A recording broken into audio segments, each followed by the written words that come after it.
Misol mashinamiz to'liq zaryadda 605 km yurishi aytiladigan bo'lsa ham 605 km yurmaydi to'liq. 500 km dan ziyodroq yuradi. Bunga sabab testani olishimiz mumkin. Yoki bo'lmasa boshqa elektromobillar hozir davrda ishlab chiqarilyapti. Boshqa mashhur BMW bor, Mercedes bor. Ularning avtoparkovkasini xavfsiz deya olamiz bemalol. Eng arzon elektromobillardan boshlaydigan bo'lsak, misol Changan BMW bor, BYD Seagull bor. Batareyasidan, uni hajmidan kelib chiqadigan bo'lsak, 100 ga qo'ysangiz 100 km/soatdan oshmaydi, 150 ga qo'ysangiz 150 km/soatdan oshmaydi. Palasalarimizni ideal holatda emas. Xuddi shunaqa. Bu holatda ushbu elektromobillarning adaptiv kruiz kontroli qay darajada o'zini tutib bera oladi? Elektromobil haqida xalqni qiynagan savollarga javoblar. Assalomu alaykum. Tashkent Motors YouTube kanalida yangi loyiha, savol-javob loyihasi.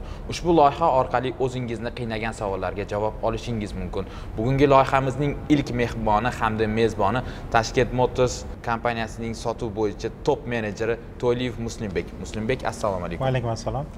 Obunachilarimiz bilan so'rashib olishingiz mumkin. Avvalambor barchaga assalomu alaykum. Hurmatli kuzatuvchilar, elektromobillar haqida berilgan savollarga javoblarni Shuhrat bilan birgalikda berib o'tishga harakat qilamiz. Shuhrat, savollarni berishingiz mumkin. Demak, boshladik. Demak, birinchi savol. Elektromobillar aytilgan masofani yurmasligiga sabablar nima? Xo'p, elektromobillar aytilgan masofani yurmasligiga sabab, misol uchun benzinligi birinchi avvalambor misol keltiraman. Siz juda ko'pchilik benzinli mashinalarda yurishadi albatta va benzinli mashinalarda siz konditsioner ishlatasiz, to'g'rimi? Pechka ishlatasiz yoki bo'lmasa yuqori tezlikda yuradigan bo'lsangiz, benzinni ko'proq sarf qiladi. Xuddi shunaqa elektromobillarda ham xuddi shunaqa.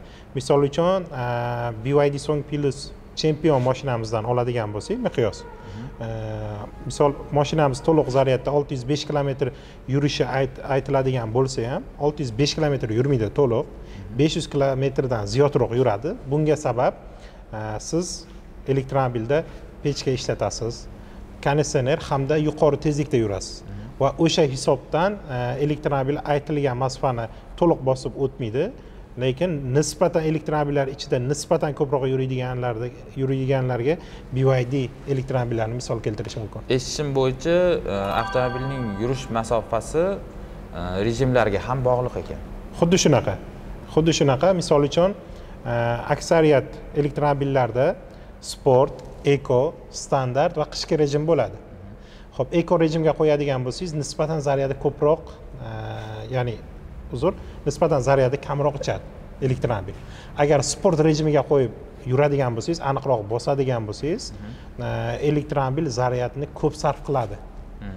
Misol, asosan endi eko yoki standartdan foydalanadi, qishda qish rejimidan foydalanadi.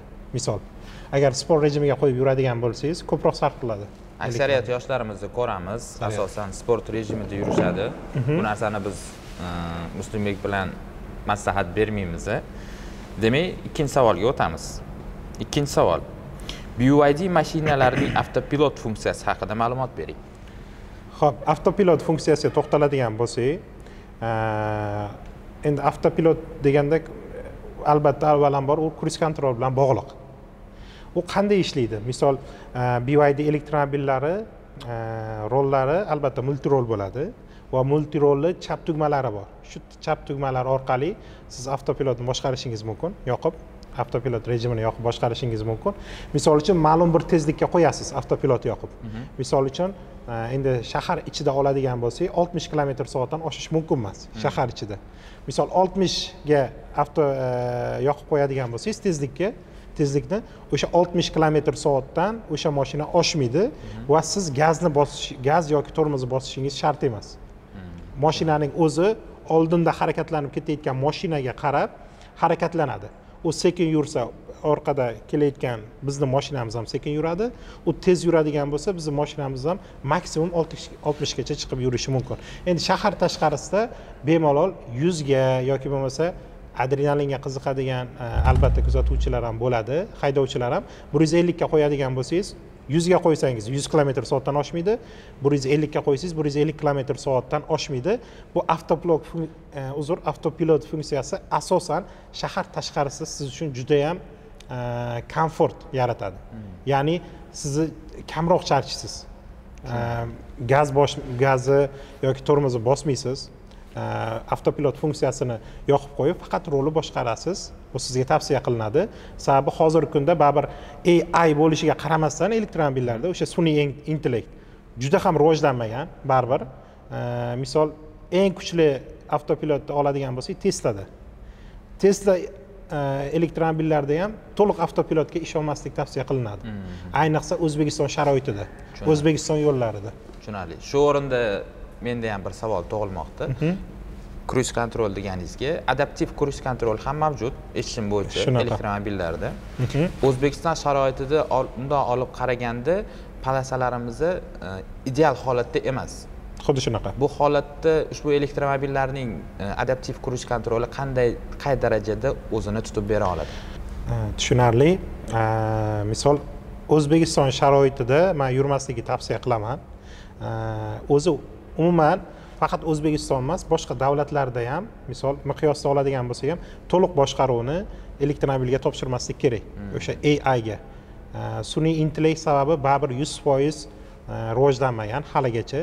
O'sha Tesla elektromobillarida ham to'liq ishonilmaydi. To'liq topshirish tavsiya qilinmaydi. Sababi bunga keltirish mumkin, misol yo'llardagi chiziqlari. Ob-havo sababli, misol qor yomg'ir sabab chiziqlar uchib ketishi mumkin. Yoki chiziqlar misol ko'p umrli bo'lmasligi mumkin. O'sha vaziyatda chiziqni ola olmaydi cruise control. Keyin yana bir nima, siz boshqa haydovchilarga ham ishonishingizga to'g'ri keladi. Ya'ni siz o'zingizni joningizni boshqa haydovchilarga ham ishonishingizga to'g'ri keladi. Misol siz haydab ketyapsiz va siz atrofingizda ham boshqa haydovchilar bo'ladi va ular ham boshqaruviga bog'liq bo'ladi. Ana shu o'rinda xolisona tavsiya beramiz Muslimbek bilan adaptiv cruise kontrollarga hech qachon ishonib qolmang. Baribir o'zingiz qo'lingiz bilan boshqarganingiz bu har taraflama sizni xavfsizligingizni ta'minlab beradi. Xuddi shunaqa. Demak, navbatdagi 3-savolimizga o'tamiz. Elektromobillarning avtoparking funksiyasi ishonchlimi? Xo'p, elektromobillar avtoparkingga to'xtaladigan bo'lsak, Shuhrat, avtoparking ham to'liq rivojlanmagan. Sababi elektromobilning turiga qaraydi bu albatta. Misol ba'zi avtoparkinglar bor, ishonchli. Ba'zilari bor, to'liq ishona olmaysiz. Sabab keltiradigan bo'lsak, misol tanilgan brendlar bor elektromobillardan. Teslani olishimiz mumkin yoki bo'lmasa boshqa elektromobillar hozir davrda ishlab chiqarilyapti. Boshqa mashhur BMW bor, Mercedes bor. Ularning avtoparkovkasini xavfsiz deya olamiz bemalol. AI ularda yaxshi, sun'iy intellekt yaxshi rivojlantirilgan va avtoparkingga topshirsangiz bo'ladi. Misol hali endi rivojlanib borayotgan nimalar bor? Elektromobillar bor. Ularda hali avtoparkingni to'liq ishonmaslikni tavsiya qilinadi. Tushunarli. Javobingiz qoniqarli bo'ldi. Albatta, demak biz 4-savolga o'tamiz. Elektromobil sotib olayotganda batareya turiga qarash kerakmi? Qaysi turini tavsiya qilasiz? Tushunarli, o'rinli savol va juda ko'pchilik so'raydi bu savolni. Elektromobillar batareyalarga to'xtaladigan bo'lsak, elektromobillar asosan ikki xil variantda batareyalari bor. Litium batareyasi bor, ya'ni 3 ta litium batareya deyiladi va litiy temir fosfat batareya. Farqi ikkalasini ham taqqoslab ko'radigan bo'lsak, bir-biridan o'tadigan ustunliklari bor, lekin ko'p umrlik batareya litiy temir fosfat batareya. Ko'p umrlik batareya litiy temir fosfat batareya va u batareya ham, litium batareyani ham mashhur brendlar o'ziga qo'yish afzal ko'rgan. Misol uchun keltirishimiz mumkin Tesla va Tesladan boshqa Yevropa brendlari bor. Hozirgi kunda foydalanyapti. Mercedes, BMW, Yaponiyaning ham brendlari o'sha litium batareyadan foydalanadi. Misol Hondani misol keltirishimiz mumkin. U batareyalar misol sizga tavsiya qilinadi 20% dan tushmaslik, 80% dan ortiqroq zaryad qilmasligingiz tavsiya qilinadi. Eshitishimga qaraganda, misol statistikani olib qaradigan bo'lsak, litium batareya umri 2500 marta zaryadlashga yetsa, litiy temir fosfat batareyani umri 5000 marotaba, misol 5000 marta to'liq zaryadlashga yetadi deyiladi. Ishonchlilik darajasi bo'yicha, eshitishim bo'yicha dunyoning eng mashhur brend kompaniyalari ham BYD kompaniyasidan batareyalarni xarid qilib olish bo'yicha muzokaralarni olib borgan hamda kelishuvga erishilgan. Chunki nimaga desangiz, BYD kompaniyasining kelib chiqish tarixiga nazar soladigan bo'lsak, asli bu kompaniya batareya ishlab chiqarish bilan shug'ullangan. Boshlang'ich. Xuddi shunaqa. Misolni keltiradigan bo'lsak, Tesla ma'lum bir qismini, batareyalarning ma'lum bir qismini BYD dan xarid qiladi. Endi litiy temir fosfat batareyasidan qaysi brendlar foydalanadi desa, hozirgi kunda Xitoyda mashhur bo'lgan nimalar bor, elektromobillar bor. Ya'ni Xitoyning o'sha top elektromobillari foydalanadi. Misol uchun keltirishimiz mumkin BYD. Shuningdek boshqalari bor yana qo'shimcha ravishda. BYD, adashmasam Volkswagen, Chery ham o'sha batareyadan foydalanadi. Chang'an o'sha batareyadan foydalanadi. Misol asosiy bu yerda hozir BYD ga qaratishimiz mumkin e'tiborimizni. Chunki O'zbekistonda ham e'tibor qaratadigan bo'lsangiz, Shuhrat eng ko'p xarid qilingan elektromobil BYD. Sababi avvalambor uni batareyasi. Misol keltirishimiz mumkin.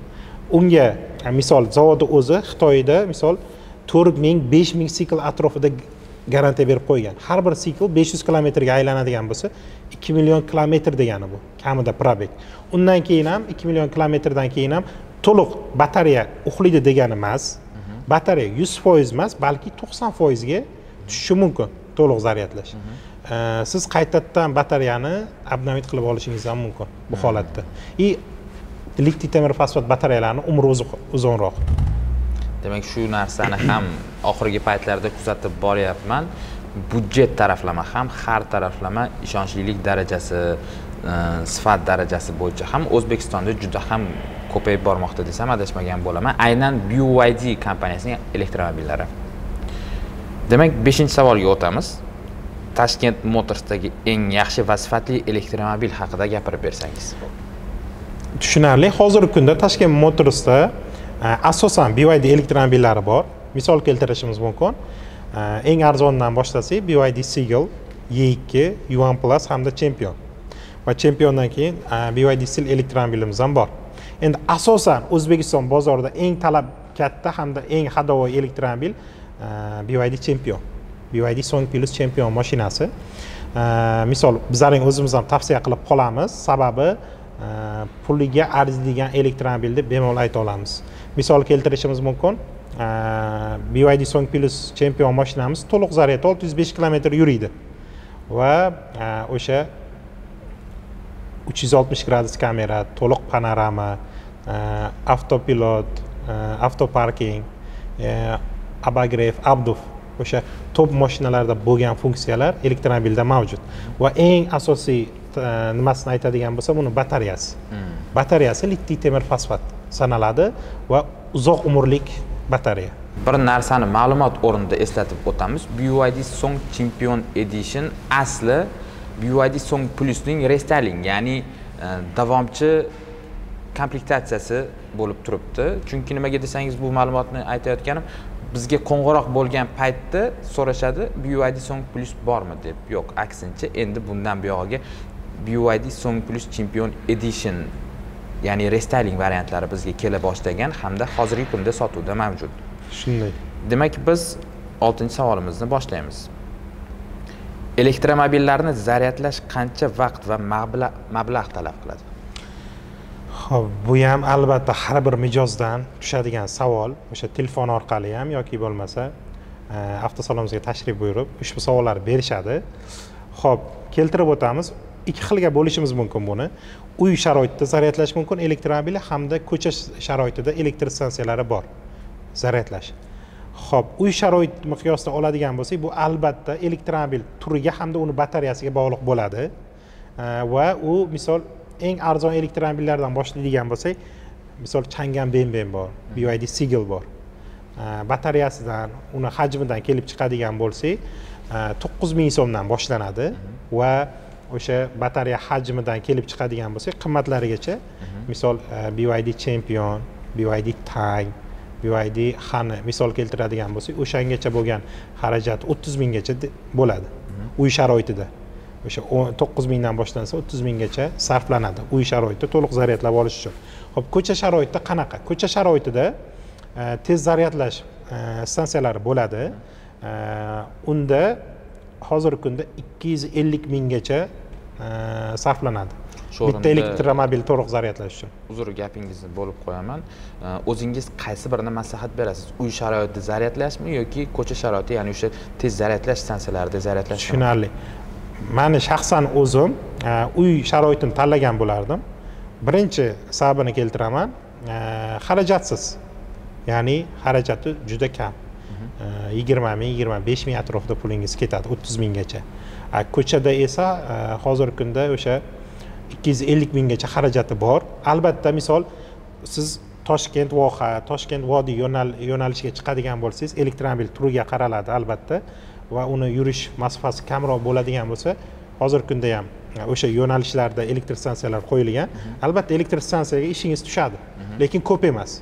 Agar siz bitta viloyat ichida bo'ladigan bo'lsangiz, menimcha ko'cha sharoitida zaryadlashingiz unchalik shart emas. Uy sharoitida misol kechqurun qo'yasiz, maslahatim.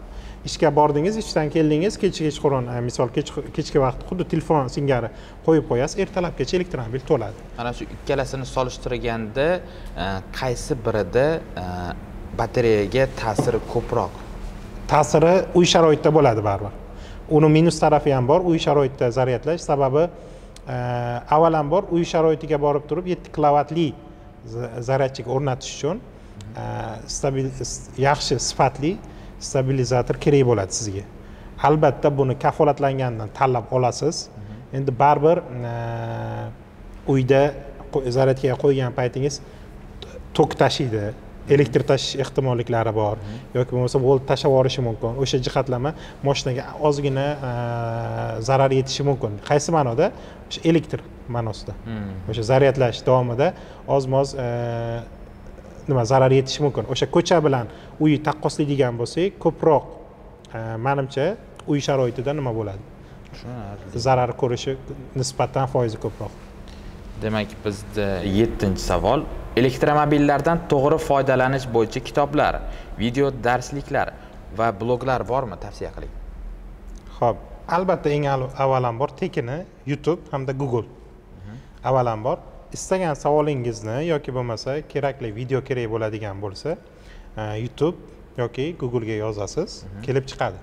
Bu savolga javob oson. Demak, bizda 8-savol.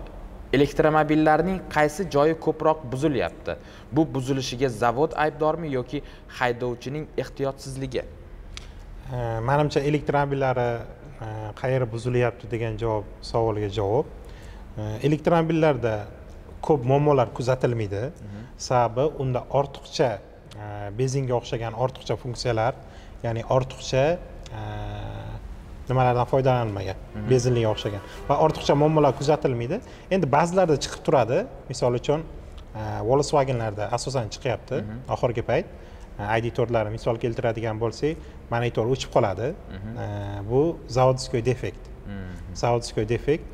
Monitor o'chib qoladi, keyin yana ba'zi muammolar kuzatiladi. Haydovchining ham ehtiyotsizligi bo'lishi mumkin, agar shunaqa muammo chiqadigan bo'lsa, yoki bo'lmasa zavodskiy defekti ham bo'lishi mumkin. Buni aytib bo'lmaydi. Bu albatta sizga hech qaysi zavod garantiya bermaydi. Misol, meni hamma mashinam birortasi defekt yo'q deb garantiya bermaydi, hech qaysi mashina. Va hech qaysi haydovchi ham xuddi shunaqa. Menda misol har doim ehtiyot bo'laman, men aybdor emasman deya olmaydi. Lekin yana bir narsani eslatib o'tish kerak, bu savolni berganlarga eslatib o'tamiz, har bir kompaniya borki, u yerda sifat nazorati degan bo'lim bo'ladi. Albatta sifat nazoratidan o'tganidan keyin ushbu avtomobil sotuvga tayyor deb topiladi. Demak, bizda 9-savol. Quvvatlash stansiyalari kelajagi haqida gapirib bering. Quvvatlash stansiyalarining kelajagiga Xo'p, O'zbekiston miqyosida to'xtalaman. O'zbekiston miqyosida hozirgi davrda Toshkent shaharda hech qanaqa muammo yo'q. Toshkent bo'yicha oladigan bo'lsak, juda ko'p stansiyalar hozirgi davrda o'rnatilgan va hech qanaqa sizga muammo tug'dirmaydi ko'chalarda. Va viloyatlar miqyosida oladigan bo'lsak, hozirgi davrda viloyatlarda kamroq va kelajakda albatta bu ko'payib boradi. Sababi hozirgi davrda misol Yevropa misol keltirsak, qaysidir davlat eshitamiz 2027 gacha, qaysidir 2030 gacha deadline qo'yishgan. To'liq shaharni benzinlidan qo'pol qilib eshitilishi mumkin, tozalab turib elektromobilga o'tkazish haqida misol o'sha topshiriq berilgan, deadline qo'yilgan va qachondir biz ham o'sha bosqichga o'tamiz. Bu balki 2040 bo'lishi mumkin, 2050 bo'lishi mumkin. Baribir qachondir vaqti yetib keladi. Benzinlikdan to'liq elektromobilga o'tib ketamiz. Buni albatta kimlardir afsus bilan, kimlardir xursandchilik bilan kutib olishi mumkin. Endi asosan benzinlikdan chiqayotgan tovushlarni sog'inishingiz mumkin yoki bo'lmasa u tarafdan olib qaradigan bo'lsak, ko'pchilik gazda turmasligiga xursand bo'ladi. Shu narsani aytib o'tishni yana joiz deb topdim. Benzin, ya'ni oddiy qilib aytganda, vixlib ovozini sog'inganlar uchun elektromobillarga shunday programmalar chiqib ketganki, shunaqa. O'zingiz istagan avtomobilni vixlibini eshita olasiz, gazni bosgan holda. Ya'ni o'sha adrenalinni sog'inganlar uchun shunday programmalar chiqib ketgan. Demak, bizda navbatdagi savol, 10-savol. Elektromobillar uchun qancha kafolat beryapsizlar? Nega shunday kam yoki oz emas? Xo'p, Tashkent Motors avtosaloniga to'xtalib o'tamiz. Avvalambor, Tashkent Motors tomonidan olinadigan bo'lsa, elektromobilga 2 yil yoki 50 ming kilometr kafolat beradi. Ya'ni siz 50 ming kilometrdan keyin o'sha kafolat to'xtatiladi. Har qanday turdagi elektromobillar. Shunaqa. 50 ming kilometr ichida agar sizning elektromobilingizda qanaqadir muammolar kuzatiladigan bo'lsa, avtosalonimizga aloqaga chiqasiz yoki kelasiz, albatta buni bartaraf qilib beramiz. Biz bunga kafolat beramiz, albatta shartnomada ham ko'rsatib o'tamiz. Endi bizda 11-savol, ayollar uchun qulay elektromobil tavsiya qiling. Xo'p. Ayollar uchun men nisbatan boshlanishga gabariti kichikroq bo'lgan elektromobillar tavsiya qilaman. Ayollaring o'zi ham ko'pchiligi gabariti kichikroq mashina xohlashadi, kattarog'iga qaraganda. Xo'p, Chang'an Benben bor hamda BYD Seagull bor. Va aynan ayollar uchun ishlab chiqarilgan ranglari ham bo'ladi. O'sha tashqi ko'rinishdan kelib chiqishimiz mumkin, ichki salon ranglaridan kelib chiqishimiz mumkin. Ayollar olib haydashlari uchun qulay. Ya'ni gabariti kichikroq va albatta sizga yurish uchun komfortlik yaratadi. Manyovrlarga ham. Xuddi shunaqa yoki BYD 2 elektromobil ham bor. Boshlanishiga o'sha elektromobillarni haydab ko'rishlari mumkin bemalol. Keyinchalik endi birinchi baribir ayol kishi, balki ayol kishi o'sha erkak kishi tomonidan oladigan bo'lsa ham, haydovchilar tomonidan oladigan bo'lsa ham, boshlanishiga baribir gabariti kichikroq mashinadan foydalanishadi. Sababi haydab olish o'rganishlari uchun. Endi ayollar ko'proq gabariti kichikroq mashinalar xohlashadi. Men aytib o'tganimdek, Chang'an Benben, BYD Seagull, E2 elektromobillarni misol keltirishimiz mumkin. Hozir aynan hozirgi kunda sotuvda bor ushbu elektromobillar. Tashkent Motors avtosalonida men aytib o'tgan elektromobillar sotuvda bor. Bemalol aloqaga chiqishlari mumkin. Muslimbek, sizga bugungi savollarga bergan javoblaringiz uchun albatta o'z minnatdorchiligimizni bildirib qolamiz va hurmatli kuzatuvchilar, qadrdonlarim, bugungi ko'rsatuvimizning ilk soni o'z nihoyasiga yetdi. Keyingi ko'rsatuvlarimizda qaysi turdagi elektromobil yoki benzinli avtomobil haqida o'zingizga kerak bo'lgan ma'lumotlarni olmoqchisiz? Albatta ushbu videoning kommentariyasida yozsangiz, biz sizni albatta savolingizga qo'ldan kelgancha javob berib o'tamiz. Xo'p, kuzatuvchilar, xayrlashib qolamiz. Keyingi sonda ko'rishguncha, Shuhrat aytganidek, savollaringiz bo'lsa, kommentariyada yozib qoldiring. Biz albatta imkoni boricha sizning nomingiz bilan savolingizni chiqarishga harakat qilamiz va qo'limizdan kelguncha javobini berib o'tamiz. Ushbu videomiz sizlarga foydali bo'lgan bo'lsa, videoga like bosishni va kanalimizga obuna bo'lishni, ko'rsatuvimizni keyingi sonini o'tkazib yubormaslik uchun qo'ng'iroqcha belgisini bosib qo'yishni unutmang. Tashkent Motors xalq xizmatidan charchamaydi, sizlar uchun yangilik qilishdan aslo to'xtamaydi. O'zingizni ehtiyot qiling va hamisha salomat bo'ling. Tashkent Motors sifat qiymatdan ustun.